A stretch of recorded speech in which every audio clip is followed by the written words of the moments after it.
Puspa Dewi. Kali ini kita akan membahas mengenai kekerasan seksual terhadap perempuan, anak, dan remaja. Kalian tahu nggak sih apa itu kekerasan seksual?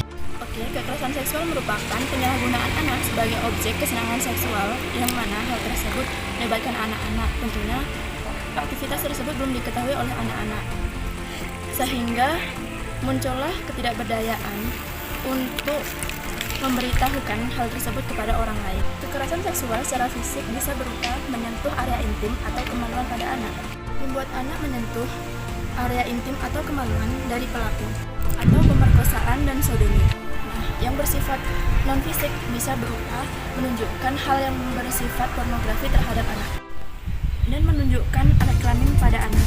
Lalu, seperti apakah dampak kekerasan seksual ini? Dampak kekerasan seksual secara fisik dapat mengalami trauma fisik berat, kehamilan pada anak perempuan, serta dapat tertular penyakit HIV atau AIDS. Secara non-fisik dapat mengakibatkan gangguan mental, depresi, kecemasan, serta hilangnya rasa percaya diri. Oke everyone, kita lanjut kepada data kasus-kasus kekerasan seksual terbaru.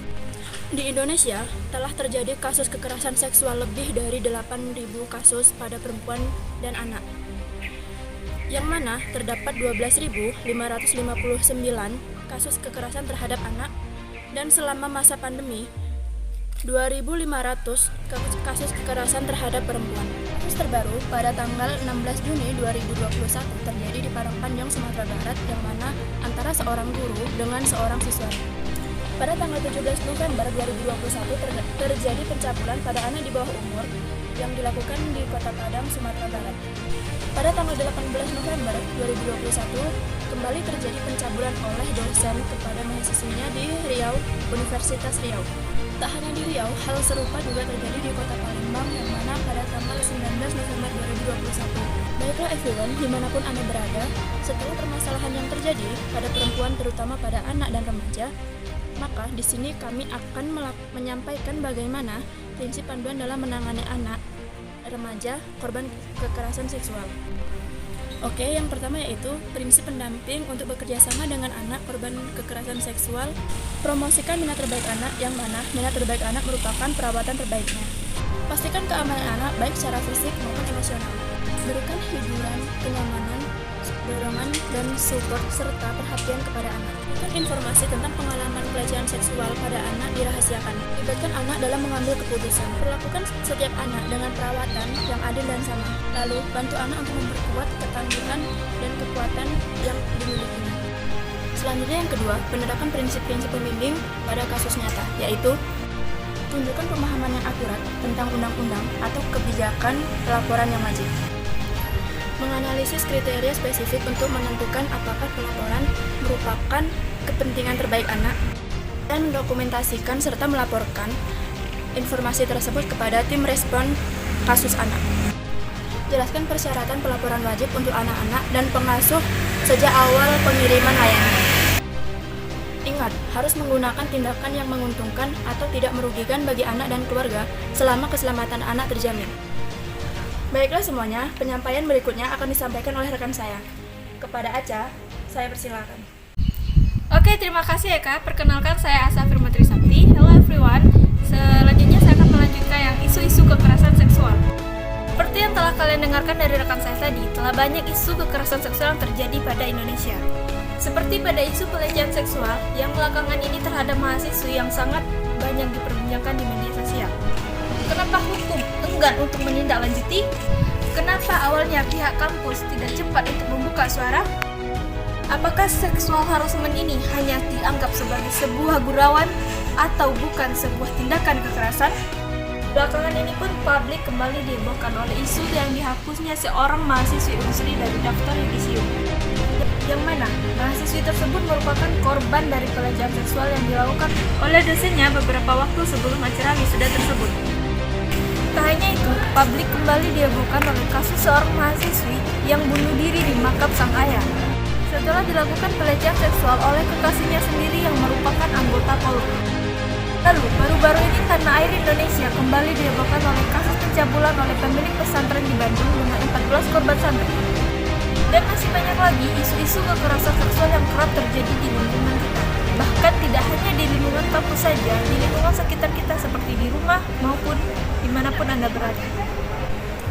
Oke everyone, selanjutnya itu peran pengasuh dalam keputusan perawatan dan pengobatan, yaitu melindungi anak dari bahaya potensial yang lebih emosional, psikologis, dan juga fisik, mencerminkan keinginan dan kebutuhan dari sang anak, memberdayakan anak-anak dan juga keluarga, memeriksa dan menyeimbangkan manfaat dan konsekuensi yang berpotensi berbahaya bagi sang anak dan remaja, serta promosikan pemulihan dan penyembuhan bagi sang anak.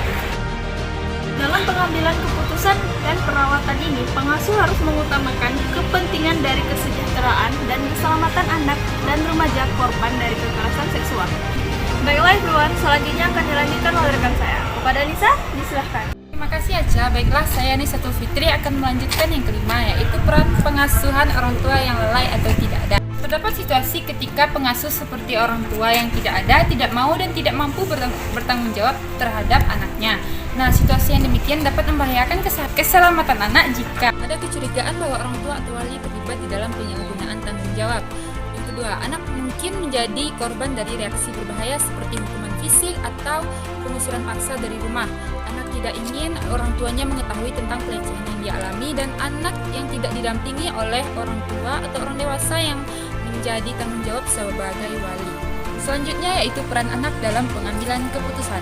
Penyedia layanan perlu mengetahui beberapa informasi yang berhubungan dengan hak hukum anak-anak dalam pengambilan keputusan, seperti orang yang bertanggung jawab terhadap anak untuk melakukan perawatan, usia di mana seorang anak dapat secara mandiri menyetujui perawatan yang akan dijalaninya, mekanisme bagi individu pihak ketiga untuk memberikan persetujuan apabila orang tua tidak tersedia karena orang tua atau pengasuh yang bertindak sebagai tersangka atau pelaku kekerasan seksual.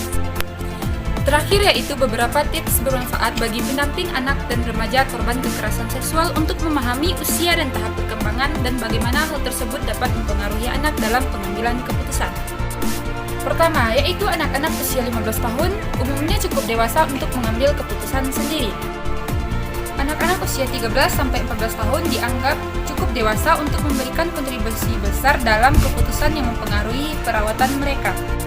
Anak-anak usia 10-12 tahun dapat berkontribusi dalam pengambilan keputusan yang mempengaruhi perawatan mereka, sedangkan anak-anak usia 9 tahun memiliki hak untuk berpendapat dan didengar.